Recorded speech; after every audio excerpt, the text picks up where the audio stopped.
আসসালামু আলাইকুম সবাইকে। কেমন আছেন সবাই? আশা করি সবাই আল্লাহর রহমতে ভালো আছেন। আমি অনেক বেশি ভালো আছি। চলে এলাম আরেকটা নতুন ট্রাভেল ব্লগ নিয়ে। গত শুক্রবার সময় করে চলে গিয়েছিলাম সুবর্ণগ্রাম রিসোর্ট অ্যান্ড অ্যামিউজমেন্ট পার্কে। এই পার্কটির এক্সাক্ট লোকেশন হচ্ছে নারায়ণগঞ্জের ভুলতাতে। সো আমরা নারায়ণগঞ্জ থেকেই রওনা করেছি এবং এখানে গিয়ে পৌঁছেছি সকাল 8:30 কিংবা 9টার মধ্যে। তখনও পার্কের মেইন গেট খোলা হয়নি, তাই আমরা সবাই এই জায়গাটায় ওয়েট করছি। এন্ট্রান্সটা অনেক বেশি বড় এবং এটার ভিতরেও কিন্তু আরেকটা এন্ট্রান্স রয়েছে। আমি লাস্ট পর্যন্ত টিকিট পেয়ে গিয়েছি এবং এন্ট্রি নিচ্ছি। এবং যখন এন্ট্রি নিচ্ছিলাম ওই সময় আরেকটা হল রুমের মতো দেখা গেল। এইখানে হচ্ছে সিঁড়ি রয়েছে, সিঁড়ি দিয়ে উঠে আমরা পার্কের ভিতরে প্রবেশ করব।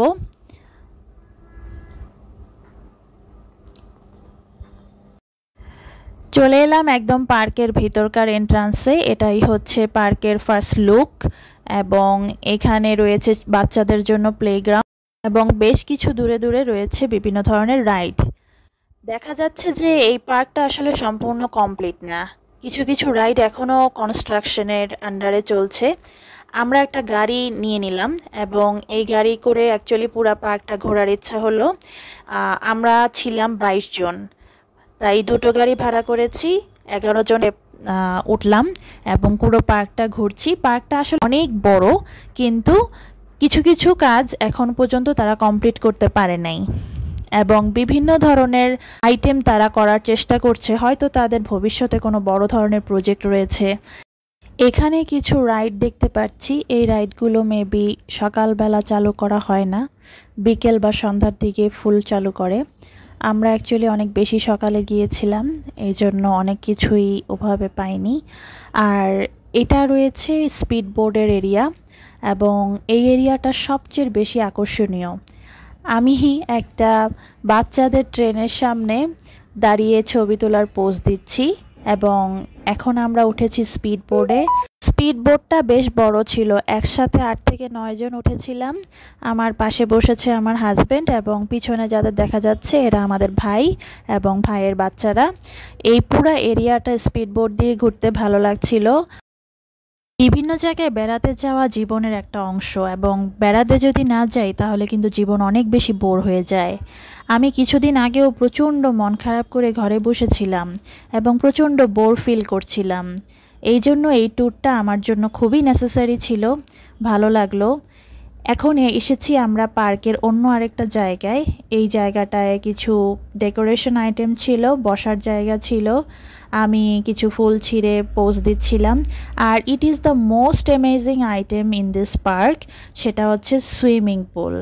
এবং এখানে দুইটা সুইমিং পুল রয়েছে, বাচ্চাদের সুইমিং পুল এবং বড়দের সুইমিং পুল। আমি আসলে বাচ্চাদের সুইমিং পুলে ঢুকে পড়েছি এবং আমার বাচ্চাদের সুইমিং পুলটাই বেশি ভালো লেগেছে, কারণ এখানে কম পানি আছে, ইচ্ছে মতো ঝাপাঝাপি করা যায়। আর বেশি পানির সুইমিং পুল হচ্ছে এটা, যেটাতে আমার বেরিয়ে পড়তে হয়েছে। আমি আসলে ভয় পাই পানিতে ভেসে থাকতে, তাই হচ্ছে বাচ্চাদের সুইমিং পুলে গিয়ে একটু বেশি মজা করছিলাম। এই হচ্ছে আমার ড্যান্স, পানিওয়ালা ড্যান্স। অ্যাকচুয়ালি ভালো লাগছিল, একটা রিফ্রেশমেন্ট পাচ্ছিলাম। গোসল শেষে চলে এলাম ডাইনিংয়ে এবং এখানে খাবার সব কিছু রেডি ছিল, মোটামুটি ভালোই খাবার দিয়েছিল। খাওয়া দাওয়া শেষে কিছুক্ষণ হাঁটাহাঁটি করেছি এবং এই জায়গায় আমি এবং আমার হাজব্যান্ড একটা মুভির ক্লিপের অভিনয় করার চেষ্টা করছি। প্রিয়তমা মুভি থেকে সাকিব খান এবং ইদিকা পালের একটা ক্লিপ করার ট্রাই করছি এবং আমাদের এই ক্লিপ সবার অনেক বেশি ভালো লেগেছে এবং মেবি আমরা নেক্সট ডে সিনেমা করব। আমাদের জন্য সবাই দোয়া করবেন। এরপর পার্কের বিভিন্ন জায়গাগুলো ঘুরে ফিরে দেখলাম, সবগুলোর ক্লিপ আসলে আনা হয়নি। অনেক বেশি ঘোরাফেরা হয়েছিল ওদিন। এখন ফেরার পালা। বাসে করে উঠলাম। এর গন্তব্যস্থল হলো পূর্বাচল 300 ফিট।